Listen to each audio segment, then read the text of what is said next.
Falta de remédios na Central de Medicamentos e os problemas da saúde continuam a pautar os debates na Casa Legislativa. O deputado Wilker Barreto entrou com uma ação no Ministério Público pedindo fiscalização e punição para os gestores da pasta da saúde caso o problema não seja resolvido. Deputado Serafim Corrêa defende a transparência no uso dos recursos do Fundeb. O Amazonas foi um dos 5 estados brasileiros a divulgar toda a aplicação dos recursos do Fundeb referentes a 2018. Cabo Maciel e Joana Dark são agora vice-líderes do governo na Assembleia. E deputado Dermilson Chagas vai abrir mão da ajuda de custo concedida aos parlamentares no início do mandato. O Além Notícias já está no ar.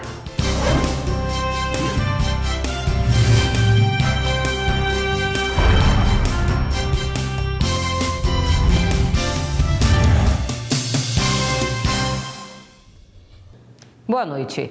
A falta de remédios na Central de Medicamentos e os problemas da saúde continuam a pautar os debates na Casa Legislativa. Os deputados pediram ao governo ações emergenciais para amenizar a crise no setor.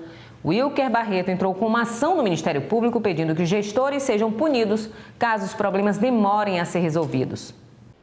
O desabastecimento da Central de Medicamentos atingiu o nível crítico. Faltam insumos para médicos e enfermeiros trabalharem, além da ausência de remédios como analgésicos, considerados essenciais no trabalho diário.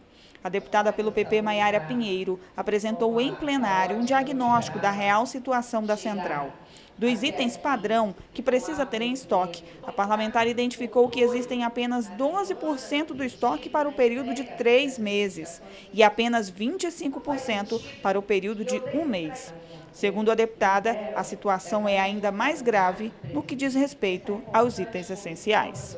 E se a gente for olhar, basicamente, as medicações de uso essencial. Medicação de uso essencial são aquelas medicações que são muito necessárias no dia a dia, que são indispensáveis para qualquer atendimento. E aí, quando a gente olha realmente os itens essenciais, a gente vê que apenas 50% deles estão em estoque.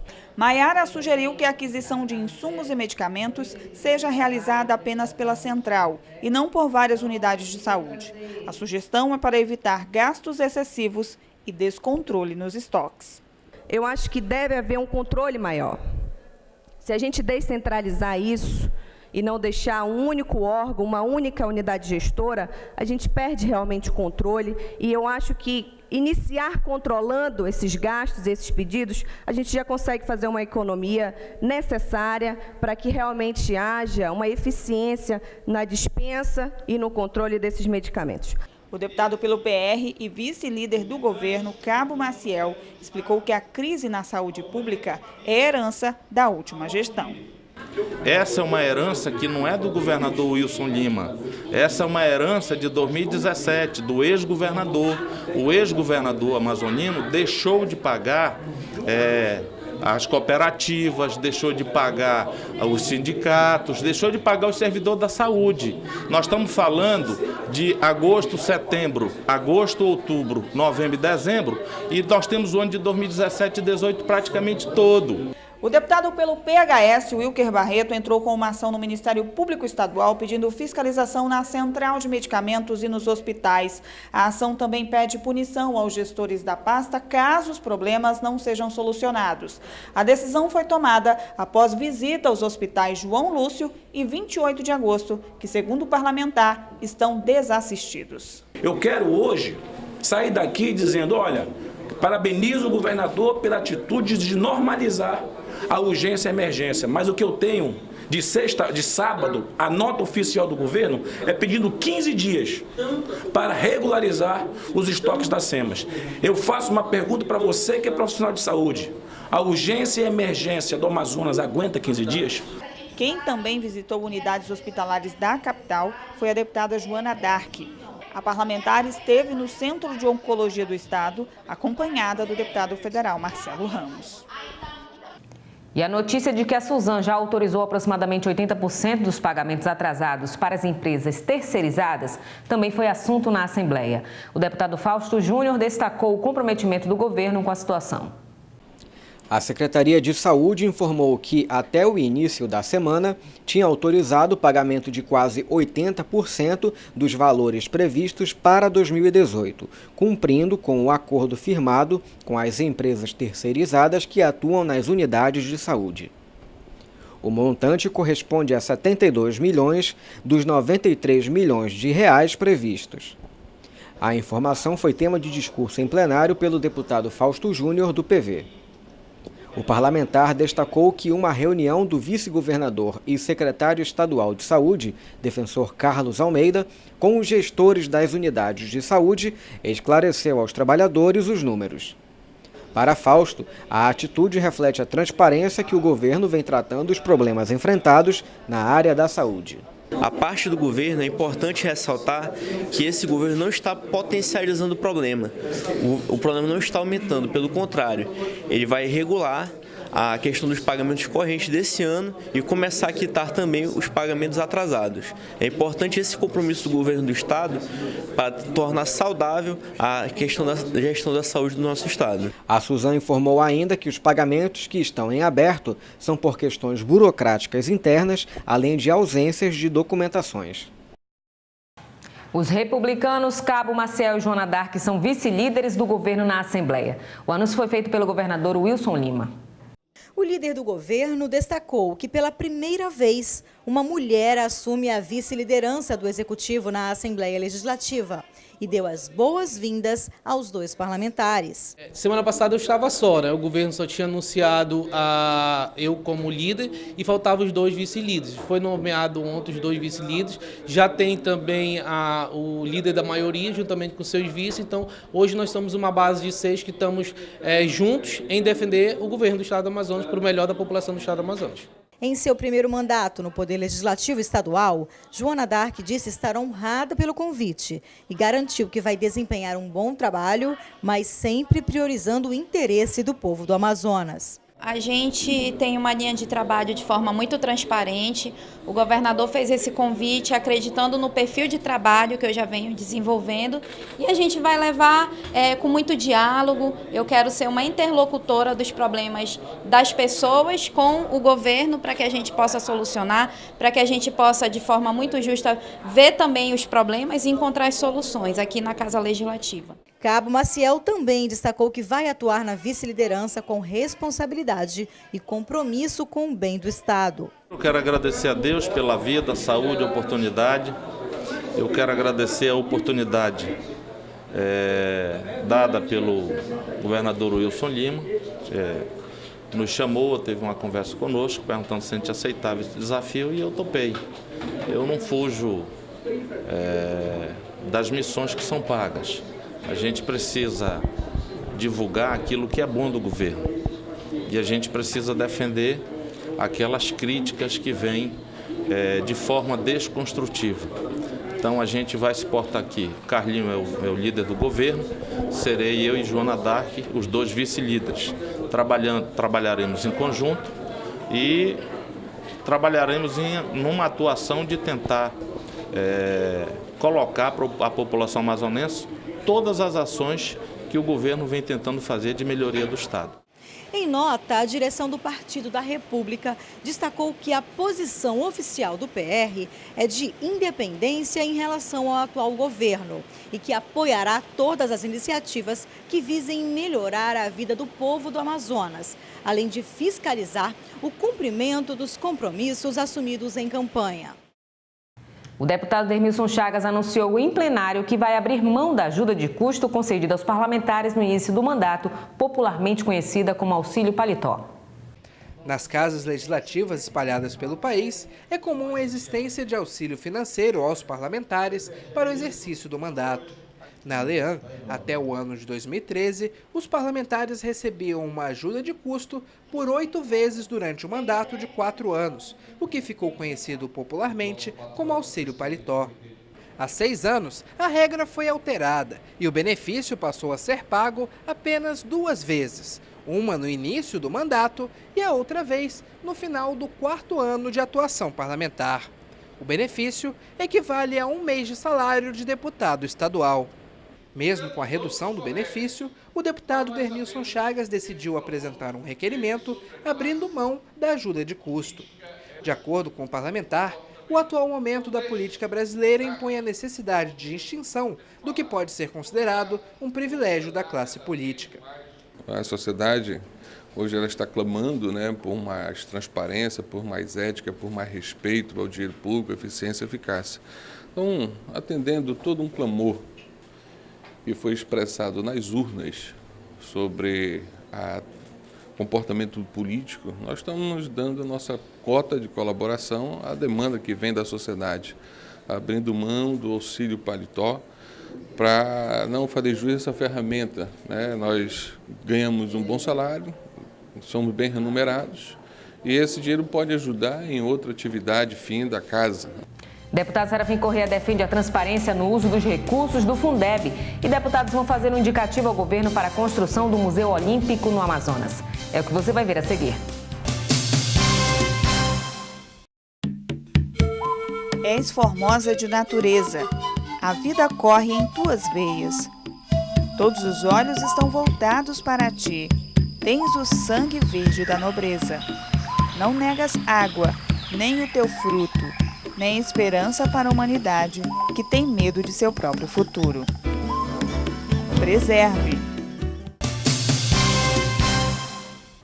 E além da saúde, o tema educação ganhou espaço nos discursos dos parlamentares. O deputado Serafim Corrêa defende a transparência no uso dos recursos do Fundeb.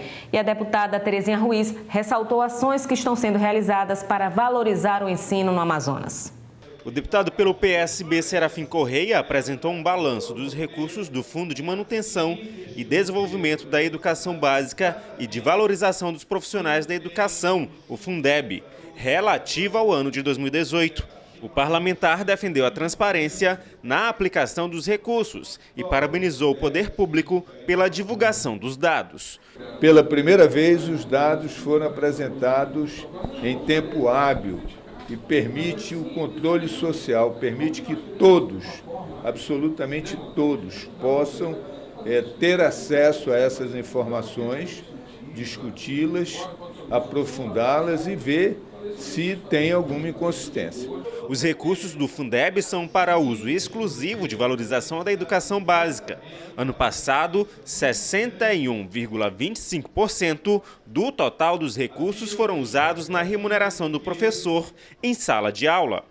Ampliando o debate sobre o tema, a presidente da Comissão de Educação da Assembleia Legislativa, deputada pelo PSDB Terezinha Ruiz, destacou as ações do governo do estado que estão sendo realizadas para melhorar os índices da educação no Amazonas. O plano de saúde para os servidores da educação é uma das negociações em andamento. Já foi negociado um percentual em torno de 75%, 80%, para que os professores continuem tendo esse acompanhamento, essa situação do APVida, que é o plano de saúde atual. O fornecimento da merenda escolar também está em fase de regularização. A questão da merenda, foi necessário cancelar uma licitação anterior, do governo anterior, por ordem judicial. E quando se trata disso, a gente tem que se preocupar como é que essas crianças vão ter o alimento na hora certa. Aí, fazendo contato com a SEDUC, nós já temos a informação de que foi feito uma emergencial daquele alimento pronto que vai para as escolas de tempo integral e vai ter uma licitação que está em andamento, uma nova licitação, onde foi avaliado os preços, onde vai se colocar realmente dentro da realidade atual para atender toda a rede. Terezinha Ruiz afirmou que vai acompanhar de perto as atividades da Secretaria de Estado de Educação para beneficiar o ensino no Amazonas. O deputado pelo PRB, João Luiz, denunciou a situação de uma escola municipal na comunidade de Paricatuba, no município de Iranduba. O parlamentar apontou problemas estruturais que representam risco para os alunos e comparou o caso com o incêndio no CT do Flamengo, no Rio de Janeiro. O deputado João Luiz mostrou imagens feitas dentro da escola Cícero Monteiro, de fios elétricos expostos e fezes de morcegos no chão e nas paredes da sala de aula. Ele lembrou do incêndio que aconteceu na semana passada no Centro de Treinamento do Flamengo, no Rio de Janeiro. 10 atletas morreram no local. Para o parlamentar, o descaso com a escola traz sérios riscos a alunos e professores. E mesmo após várias denúncias da comunidade, nada foi feito e as crianças estão assistindo aula normalmente. Segundo moradores, uma criança veio a óbito após o contato com as fezes de morcego. O deputado destacou que fez um requerimento cobrando providências para o secretário de Educação do município de Iranduba, mas não teve retorno. Sonora, deputado João Luiz. Nós tivemos aí recentemente, a nível nacional e mundial, uma tragédia que aconteceu no Rio de Janeiro. Infelizmente, perdemos aí 10 jovens, um futuro belíssimo pela frente, por incidente com fiação, segundo os técnicos. E lá nós constatamos um ar-condicionado ligado de forma errada, sem estrutura elétrica, inclusive tendo também a higiene, né, a saúde das crianças, porque tem urina de morcego, contaminando a sala de aula. Então, os professores e a comunidade ficam preocupados, e essa é a nossa preocupação. Como vamos ter um futuro brilhante com as crianças, sem dar estrutura mínima para elas estudar e estrutura mínima para os professores ensinar. Então, essa é a nossa preocupação. Nós solicitamos, mandamos um requerimento já para a Prefeitura Municipal de Iranduba, solicitando uma resposta do secretário municipal de Educação com relação a essa escola. Nós vamos estar indo lá novamente, fiscalizando, porque o ano letivo inicia e nós queremos que chegue no final do ano de 2019 e as crianças sejam aprovadas e venham continuar o seu futuro educacional. Os deputados Serafim Correia e Álvaro Campelo criticaram o governo federal pela indecisão de nomear o novo superintendente da SUFRAMA. Os parlamentares ainda questionam a vinculação da autarquia ao Ministério da Economia.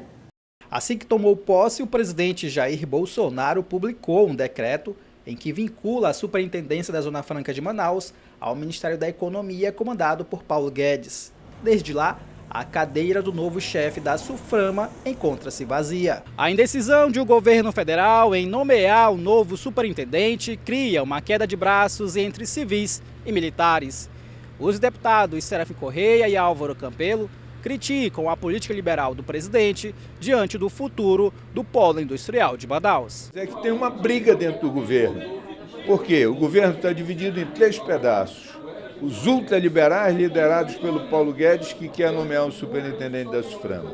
Os militares, que indicaram o coronel Menezes. E os políticos que vêm e dizem o seguinte: sim, quantos votos vocês têm para aprovar a reforma da Previdência? Paulo Guedes tem 0 e os militares têm 0. Eu acho que esse é um momento em que cada vez mais a nossa bancada estadual, a nossa bancada federal e, acima de tudo, o governo do estado do Amazonas tem que ter uma posição muito firme, muito altiva, de provar que o nosso polo é importante não apenas para a sobrevivência do nosso estado, mas ele é importante para o país. Os deputados ainda criticam o pacote de obras do Executivo Federal para a região norte, em que excluiu o Amazonas do projeto.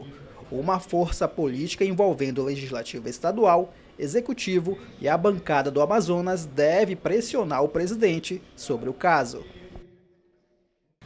Famílias de municípios do interior são beneficiadas com equipamentos agrícolas e recursos no valor de 30 milhões de reais. O deputado Cabo Maciel destacou que a iniciativa deve alavancar a produção rural. Durante sessão plenária, o vice-líder do governo na Alean, deputado Cabo Maciel, destacou a entrega de implementos agrícolas e insumos aos municípios do interior, feita pelo governador Wilson Lima na última segunda-feira, durante solenidade na sede da CEPRO. Segundo o parlamentar, um contrato com o Banco Nacional do Desenvolvimento, BNDES, foi assinado para a implementação do Cadastro Ambiental Rural, que irá disponibilizar 30 milhões de reais para os produtores. O governo do estado demonstra a preocupação que tem com a produção rural, com o produtor rural, e é dessa forma que esse ato de ontem será repetido tão só alguns dias para frente, terá novos equipamentos atendendo os demais municípios do interior do estado. Pelo menos 60 equipamentos, entre botes, caminhões e picapes, foram entregues. O investimento é superior a 4 milhões e o material é destinado a 40 unidades do Instituto de Desenvolvimento Agropecuário e Florestal Sustentável do Amazonas, IDAM, com o objetivo de melhorar a produtividade no interior.